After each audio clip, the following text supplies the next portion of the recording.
एक बार की बात है, एक बहुत ही प्रसिद्ध और आत्मज्ञानी बौद्ध भिक्षु साल के ज्यादातर समय एक बहुत ही दुर्गम और ऊंचे पहाड़ में रहा करते थे। उस पर्वत पर चढ़ना बहुत ही मुश्किल था, इसीलिए पूरे साल भर में बहुत ही कम लोग उनसे मिलने जाते थे। उनसे केवल वही व्यक्ति मिलने जाता जो या तो उनसे मिलने का बहुत ही ज्यादा इच्छुक होता या फिर उसकी कोई बड़ी समस्या होती जिसका उसे पूछना होता। नहीं तो ज्यादातर लोग उनसे तभी मिलते जब वो पहाड़ से नीचे आते। एक बार पर्वतारोहियों का एक समूह उस पहाड़ में घूमने गया तो वहां उन्हें किसी व्यक्ति ने बौद्ध भिक्षु और उनकी बुद्धिमत्ता के बारे में बताया। बौद्ध भिक्षु की बुद्धिमत्ता के बारे में जानने के बाद पर्वतारोहियों के समूह ने उनसे मिलने का निश्चय किया। वे पहाड़ में और ऊपर की ओर चढ़ते हुए भिक्षु के आश्रम में पहुंच गए। बौद्ध भिक्षु उन्हें देखकर पूरे सम्मान के साथ उनका अभिवादन किया और बैठने के लिए कहा। कुछ देर तक बैठने के बाद उन लोगों ने अपनी अपनी समस्या बौद्ध भिक्षुक के सामने रखने का विचार किया, लेकिन उनमें इस बात को लेकर बहस होने लगी कि पहले अपनी समस्या कौन बताएगा। सभी बोल रहे थे कि मेरी समस्या सबसे बड़ी है, इसीलिए पहले मैं अपनी समस्या का समाधान पूछूंगा। धीरे धीरे उनकी बहस करने की आवाज ऊंची होने लगी और वहां चारों तरफ जोर का शोर होने लगा।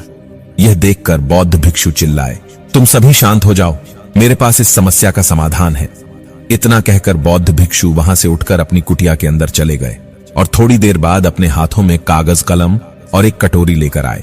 बौद्ध भिक्षु ने कहा, तुम सभी लोग एक गोला बनाकर बैठ जाओ और एक एक कागज कलम लेकर उसमें अपनी सबसे बड़ी समस्या लिखकर उस कागज के टुकड़े को कर मोड़कर इस कटोरी के अंदर डाल दो।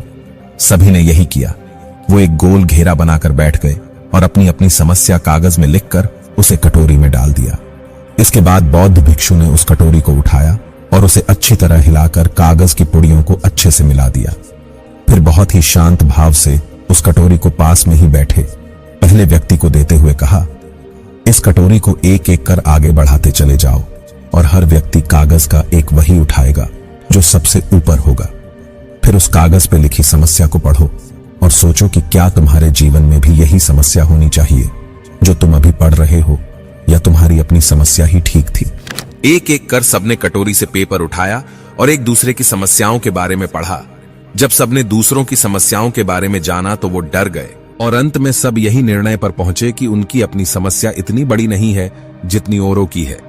और कुछ ही में उन्होंने एक दूसरे को उनकी समस्याओं वाले कागज वापस कर दिए और अंततः सबके हाथ में अपनी अपनी समस्याओं वाले कागज ही थे। अब सब शांत थे और मन ही मन खुद को दूसरों से अधिक खुश नसीब समझ रहे थे। उनकी आंखें खोलने के लिए उन सब ने बौद्ध भिक्षु का दिल से धन्यवाद किया और वहां से चले गए। दोस्तों, हम सबको अपना अपना दर्द बहुत बड़ा लगता है, लेकिन कुछ कहानियां ऐसी होती है जो हमें एकदम से छोटा महसूस करवा देती है।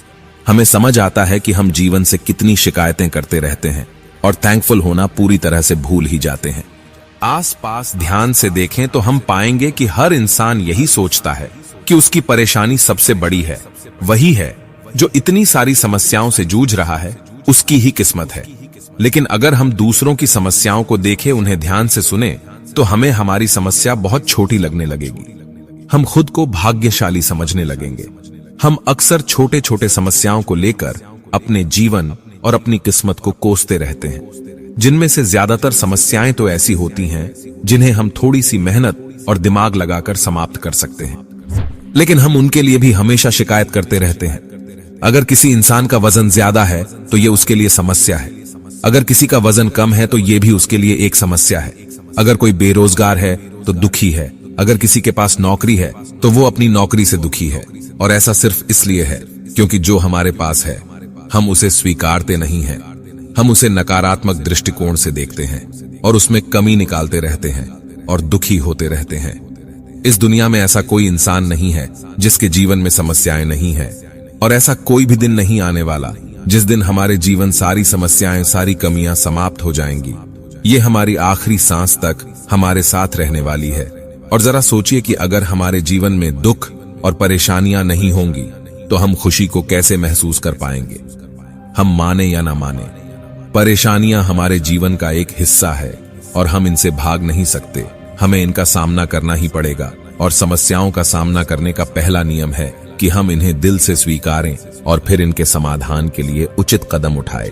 क्योंकि प्रॉब्लम से बचने का केवल एक ही तरीका है कि उन्हें सॉल्व कर दो। दोस्तों, मुझे उम्मीद है कि आपको इस वीडियो से कुछ सीखने को जरूर मिला होगा।